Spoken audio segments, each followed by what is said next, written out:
Steve, the Affordable Life Coach. If you're interested in complimentary consultation and then ridiculously affordable sessions afterwards, emails in the description.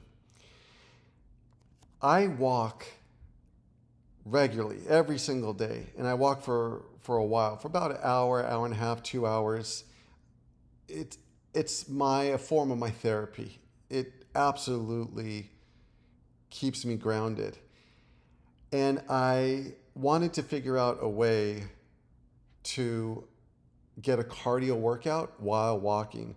So for a while, I've been using a weight vest, and I think I started with 20 pounds, or then 30 pounds, then 40, and then now I'm up to 60 pounds, which is really heavy, but it's such a good cardiovascular workout.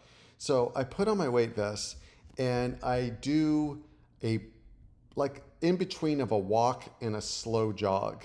So just to get my heart rate up. And so I'm trucking along. And yesterday, without my weight vest, I'm on a walk and there's a homeless guy. I'm just walking, minding my own business. And this homeless guy starts to eyeball me, and he's walking, and thankfully there was enough distance between me and him. And then he stops and he starts shouting at me, and he starts like very aggressively. And I thought, oh, he is going to come over and try to fight me or do something to me, because of how angry and aggressively he was acting towards me. And the fact that he just stopped and I had no conversation with him. I was just sitting there, again, minding my own business. He stared at me, and then he would shout at me. And then so I started walking away, and he kept on staring at me and kept on yelling at me. So I didn't even know what he was saying. I couldn't make sense of what he was saying. And then, so that was the night before the incident that I'm about to share with you happened. And like 3 or 4 days before that, there's another homeless guy, and I'm out walking my dog, and he's talking to himself very loudly. And I'm keeping an eye on him because I've had other really aggressive homeless people just kind of freak out. And I'm just walking, minding my own business. Had one guy stop in the middle while I was crossing the street, and flipped both of his fingers off and started yelling at me, "You white," he's some white racist stuff towards me, and just kind of flipping out in the middle of a busy intersection, and like I'm trying to pass. It was just kind of, man, a little bit of a scary situation. And so then, like 3 or 4 days ago, I'm out walking. That the other guy was saying he was talking to himself, and I'm walking my dog, and I'm keeping an eye on him because I'm aware. I know there's a lot of people that are homeless and they're not aggressive and they're kind and all these things, but I have to stay alert and stay vigilant. And when this guy was yelling, I was kept walking, but I kept an eye on him. And then I went down. It was just like for 5 seconds. My dog had pooped. I picked up the poop. I turn around. The guy is right behind me, like a foot or less behind me. And he starts, again, talking incoherently. He's like, "Give me your dog poop. Give me your dog poop." And I couldn't make sense of, again, what he was saying. And he was so close to me, and it startled me. And so then I started to walk away, and then he started following me.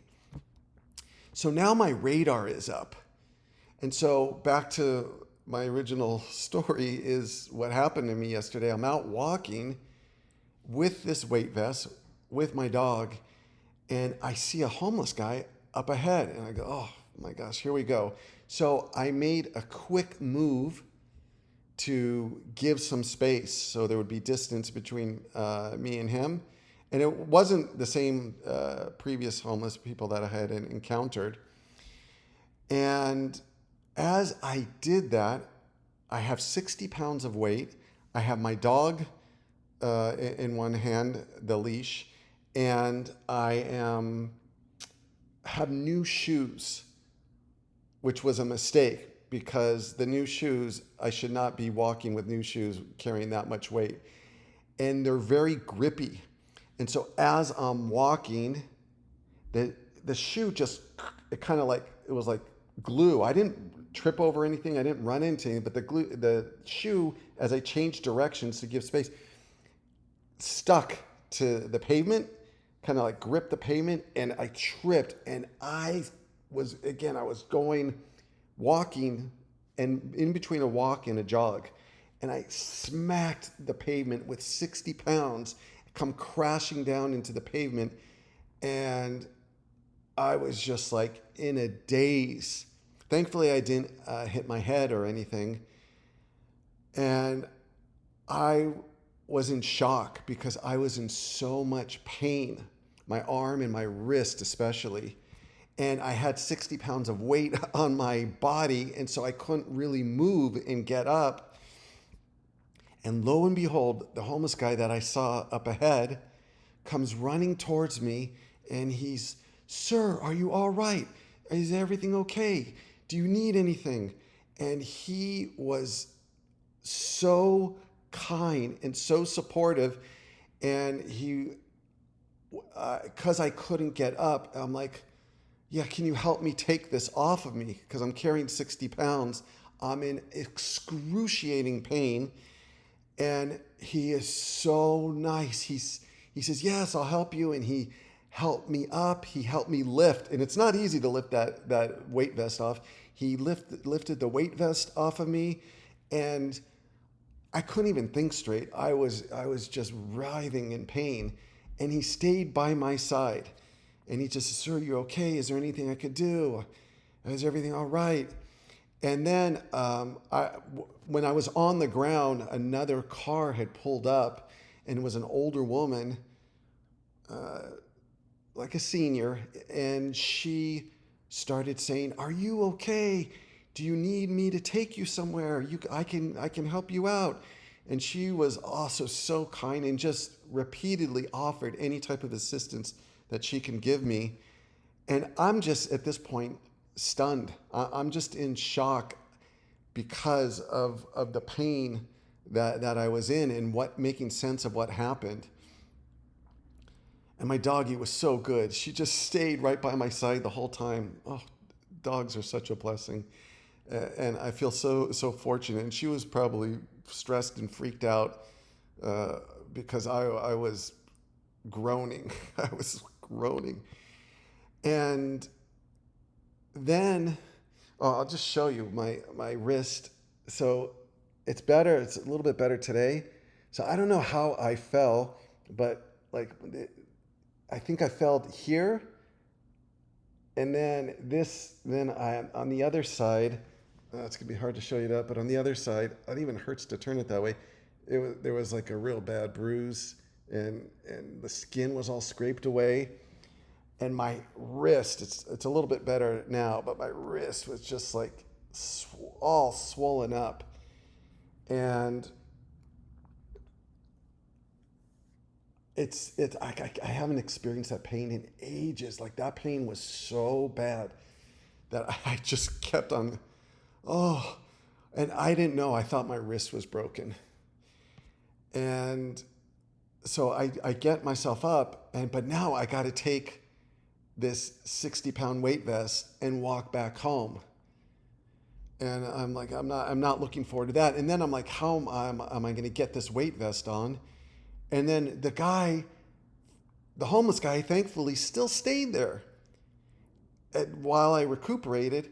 And he's like, "Do you need anything?" And I said, "Yeah, would you mind helping me?" And and I said, "It's heavy." And he said, "No problem." And he's like, "I got it." And he lifted it up and helped put it over me. And then I walked home, and I was just moaning and groaning and a little bit in shock. And I got home and I'm sweating. I'm feeling nauseous because I think because of the pain. And I'm really panicking if my wrist is broken. So I thankfully was able to move it and it seemed like it was okay. And I'm not a big person that likes to take medication unless I absolutely have to. And so I had the options to take aspirin and other like painkillers, and I'm just like, no, let me just kind of ride this out. And I said a prayer. It was incredible. I said a prayer, and for God to help me to release the pain. It was that bad, and it actually helped. And I know a lot of you people maybe that don't believe or do believe whatever. Oh, it's a placebo effect. But I really feel like I was praying and I was just helping, and that please let this pain be minimized somewhat. And then eventually the pain went down, but I was still just, it was so uncomfortable. And like last night, I barely slept. And I always look at things. What's the lesson out of here, from here? What's the benefit? How can I grow from this? What is God trying to teach me from this? And one of the big takeaways is it's so easy to stereotype all different, all people, because it's just easier that way. Okay, because I had so many negative, especially recently, interactions with homeless people that were very unpredictable and aggressive towards me, I was judging this man, stereotyping this man. Oh, he's homeless. He might be dangerous. Let me move out of the way. And it was that, like, when I moved out of the way to give some space, that's when I fell. And I realized that I just can't do that. And treating each person individually and not grouping races together. And even though some stereotypes are true, are generally true, not true for everybody, but each person is an individual. And that's what I hate about wokeism and the direction our culture is going, is just seeing people by the color of their skin. And the homeless man and I, we're different colored skin. And that didn't stop him. And the other thing is, it's amazing how many nice interactions I have with people that of different races. And because you watch the news and you watch social media and YouTube and all the different stuff coming out, everything's race, race, race. And my belief is the silent majority, that's a minority people that want to divide us or want to see everything superficially by the color of someone's skin. Give me a break. And this man, in my time of need, saw me as a human being who needed help, as I have done for other people. There was another incident where it wasn't me. There was a woman sitting on a park bench, and a homeless person came up to her. I know it sounds like there's a lot of homeless incidents, but it's on the rise in the cities, and just attacked her and punched her, and she had like a big, like I don't know, like her head started to swell. And I helped her and went home and got ice. And, that's that's who we are at our core.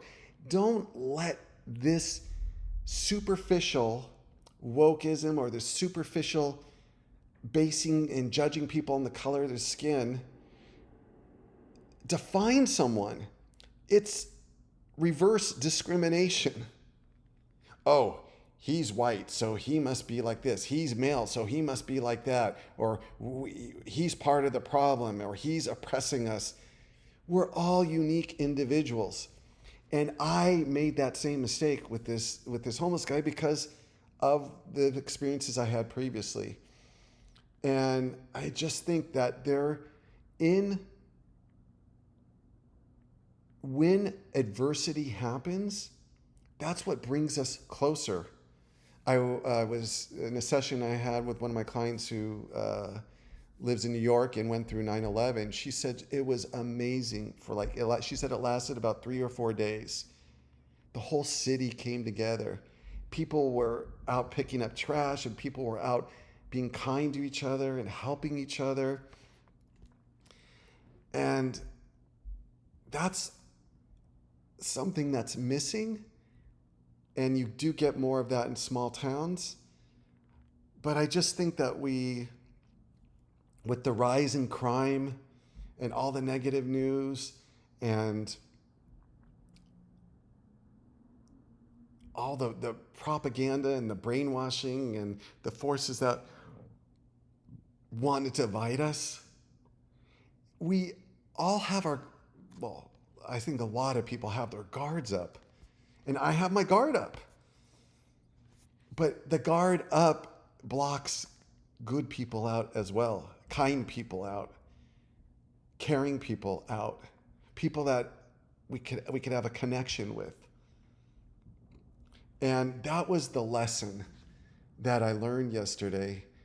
And I hope I run into him again, because there's nothing better to develop a connection to someone than giving. He gave to me. And it wasn't something huge. It was the fact that he cared about a total and complete stranger that was not his same race. And he genuinely cared. He was so concerned. And because I'm pretty sure he saw me fall, and it was a hard fall. And that just fills me with love and hope. And I just want to give him a hug if I were to see him again, and just connect with him and tell him how much I appreciate him. And what has happened in our culture is we don't feel like we need each other. We don't realize, especially everyone that's complaining about the countries they live in and how bad it is and how repressive it is and how discriminatory it is. They don't realize how good they have it, because they haven't had hard times. They haven't had things like plagues, wars, depressions, like severe depressions, persecution, not having food security. I mean, to some degree, it does exist and it's increasing. But most the people, when you have time to complain about the superficial things, why not take that time and energy and go out and help people instead of just judging and criticizing people that don't have your same political viewpoint or ideology? Why not just go out and do random acts of kindness and love and use that time to volunteer? That's not virtue signaling. You don't need to know. You no longer need to virtue signal. And that's one of the things that I ask people that are very much involved in this wokeism and judging people superficially and being angry about certain people and discriminatory and having hatred in their heart and anger in their heart. How much do you go help the people that you advocate for on social media? It's so easy to be a keyboard warrior. It's really hard to get your hands dirty and go into the communities and volunteer and just be kind to other people, regardless of their skin color, regardless of their political affiliation. And that's what Jesus was all about. And that's what love is all about. We're so busy highlighting our and catastrophizing and magnifying our differences that we don't look at our commonalities. We don't look at our connections. And I'm guilty of this as well. And I have clients from all over countries from all over the world. And no matter what country, no matter what religion, all want the same thing. They want to have a purpose in their life. They want to have meaningful experiences. They want to have connections. They want to be loved. They want to be accepted.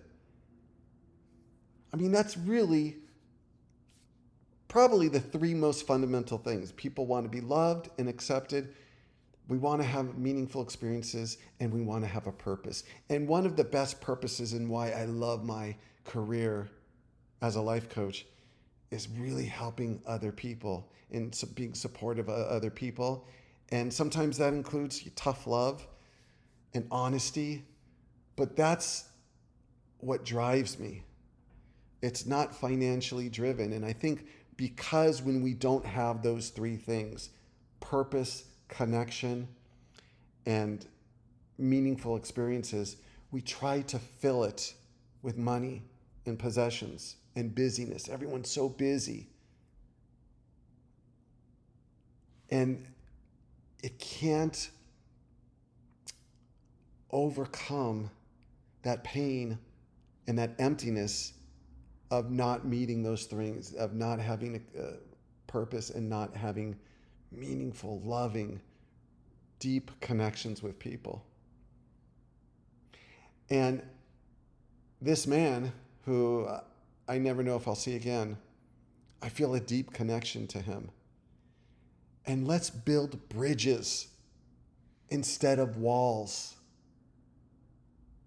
Let's listen to each other instead of fighting and arguing and convincing the other person that they're wrong or demonizing them. Again, I'm guilty of this as well.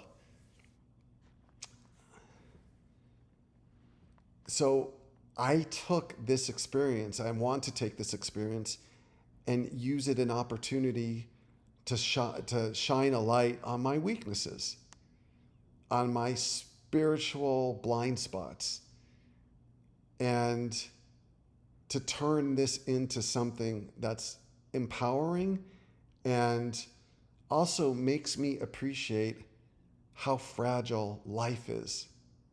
If I had hit my head as hard as I fell, who knows what would have happened? Thank God I didn't hit my head. If that man wasn't there, keep in mind it was on Thanksgiving, and so it was pretty empty. If that man wasn't there, who knows how long I would have been laying on the ground in excruciating pain.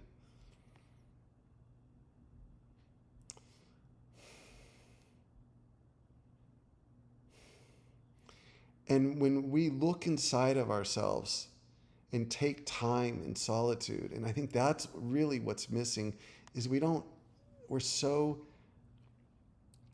busy indoctrinating ourselves with negativity, doom and gloom, and discriminating against other people, like taking in that stuff, that we don't really have an opportunity to connect to God, to connect to higher consciousness, to connect into our inner selves. And that's what I love about walking, is it gives me an opportunity to unplug from the madness and chaos of the world. And when I go out into the world, it can be a very beautiful place. It depends how I see it. And I saw this man as a potential danger. So I'm coming from a place of fear. And when we come from a place of fear,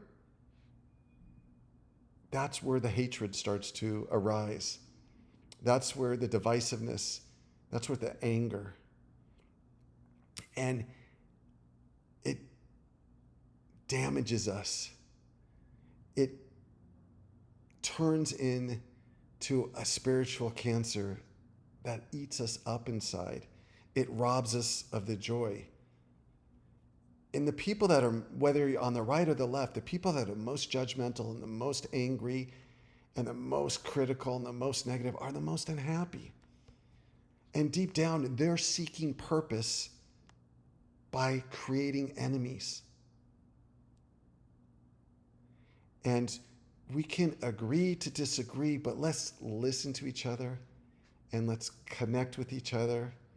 And as cliche as it sounds, let's love each other.